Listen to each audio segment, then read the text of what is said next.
Covid পরবর্তী সময়ে বিশ্বের অধিকাংশ দেশে দেখা যাচ্ছে মূল্যস্ফীতির ঊর্ধ্বগতি। সেখানে বিপরীত চীন।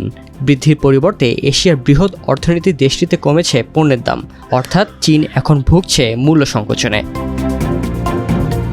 পণ্যের দাম কমছে অনেকটা ইতিবাচক বার্তা হলেও সার্বিক অর্থনীতির জন্য এটি মোটেও শুভ কিছু নয়, বরং শঙ্কা জাগানীয়। আরও বড় শঙ্কার বার্তা দিচ্ছে চীনের পরিসংখ্যান বিভাগ। তাদের হিসেবে পণ্যের দাম কমার সঙ্গে সঙ্গে কেনাকাটার পরিমাণও কমিয়ে দিয়েছেন দেশটির বাসিন্দারা। আর এ থেকে মুক্তির পথ খুঁজছে বেইজিং। জনসাধারণকে কেনাকাটায় আগ্রহী করে তুলতে খরচ করছে হাজার হাজার কোটি ইউয়ান।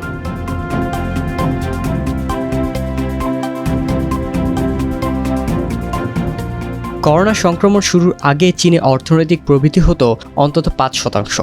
করোনার পর সেটি নেমে 2-এর ঘরে। 2023 সালে ছিল নেতিবাচক প্রবৃদ্ধি। খুচরা বিক্রি কমার কারণেই এমনটা হয়েছে বলে মনে করেন অর্থনীতিবিদরা। তাদের মতে করোনার মতো মহামারীর সংখ্যা থেকেই দৈনন্দিন খরচ কমিয়েছেন চীনের বাসিন্দারা। এর পরিবর্তে মনোযোগী হয়েছেন সঞ্চয়ে, আর বড় ছাড় দিয়ে ব্যবসা টিকিয়ে রাখার চেষ্টা আছেন ব্যবসায়ীরা। তাতেও মেলেনি সুফল, বরং চীন জুড়ে দেখা দিয়েছে ডিফ্লেশন বা মূল্য সংকোচন।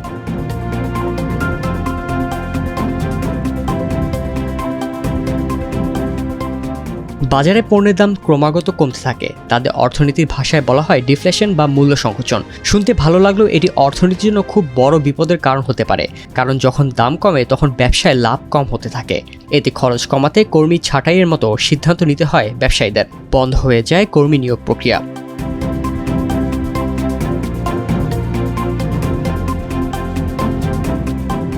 চীনের মানুষের কেনাকাটা কমে যাওয়ার পেছনে বড় কারণ দুটি। সংবাদ মাধ্যম বিবিসি বলছে, চীনাদের কাছে হয়তো যথেষ্ট টাকা নেই, অথবা ভবিষ্যৎ নিয়ে তারা খুব একটা আত্মবিশ্বাসী নয়। কোভিড-19-এর মতো ভবিষ্যতেও খারাপ সময় আসতে পারে এমন আশঙ্কায় সঞ্চয়ে বেশি মনোযোগী চীনের বাসিন্দারা।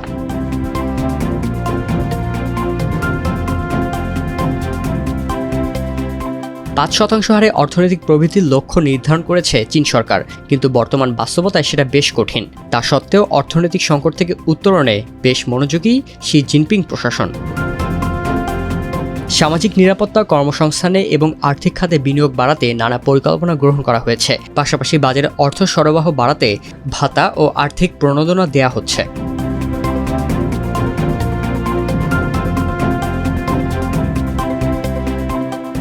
আরেকটি বড় সমস্যা হলো চীনের আবাসন খাতের বিপর্যয়। চীনের মানুষের বিশাল পরিমাণ সম্পদ তাদের বাড়ির উপর নির্ভর করে। এখন যেহেতু বাড়ির দাম কমছে, মানুষ আরও বেশি আতঙ্কিত হয়ে পড়ছে এবং আরও কম খরচ করছে। বিশ্লেষকরা বলছেন, যতদিন না আবাসন বাজার স্থিতিশীল হবে ততদিন চীনের খরচের বাজার পুরোপুরি পুনরুদ্ধার হবে না।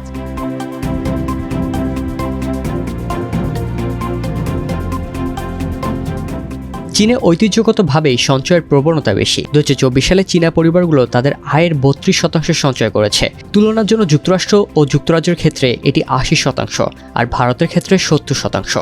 অতীতে চীনের অর্থনীতি এতটাই দ্রুতগতিতে বেড়েছে যে এই সমস্যা খুব একটা বড় মনে হয়নি, কিন্তু এখন এটি বড় বাধা হয়ে দাঁড়িয়েছে।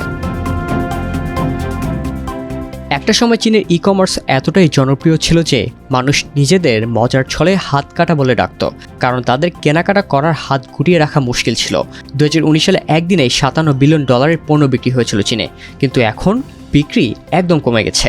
বড় বড় ব্র্যান্ড যেমন LVMH, বারবেরি, রিচমন্ড এর মতো প্রতিষ্ঠানও চীনে কম বিক্রি নিয়ে ভুগছে। এখন প্রশ্ন হলো, চীন কি সত্যি অর্থনীতিকে ভোক্তা নির্ভর করতে চায়? বিশ্লেষকরা বলছেন, এর জন্য শুধু সরকারি প্রণোদনা যথেষ্ট নয়, বরং বড় ধরনের সংস্কার দরকার। কারণ চীনের অর্থনৈতিক কাঠামো মূলত রপ্তানি নির্ভর। বিগত কয়েক দশক ধরে সরকার অবকাঠামো, প্রযুক্তিগত এবং রপ্তানিতে বিনিয়োগ করেছে, কিন্তু সাধারণ মানুষের হাতে খরচ করার মতো যথেষ্ট টাকা দেয়নি। এখন যদি তারা ভোক্তাদের ক্ষমতা বাড়ায়, তাহলে সেই টাকা ব্যাংকের বদলে মানুষের হাতে চলে যাবে, যা সরকারের জন্য নতুন এক চ্যালেঞ্জ তৈরি করবে। চীনের অর্থনৈতিক উন্নয়ন পরিকল্পনার মূল লক্ষ্য হল রাষ্ট্রের শক্তিশালী অবস্থান নিশ্চিত করা, ব্যক্তিগত অর্থনৈতিক উন্নয়ন নয়। বিশ্লেষকরা বলছেন, 30 থেকে 40 বছর ধরে চলে আসা এই অর্থনৈতিক কাঠামো পরিবর্তন করা সহজ হবে না।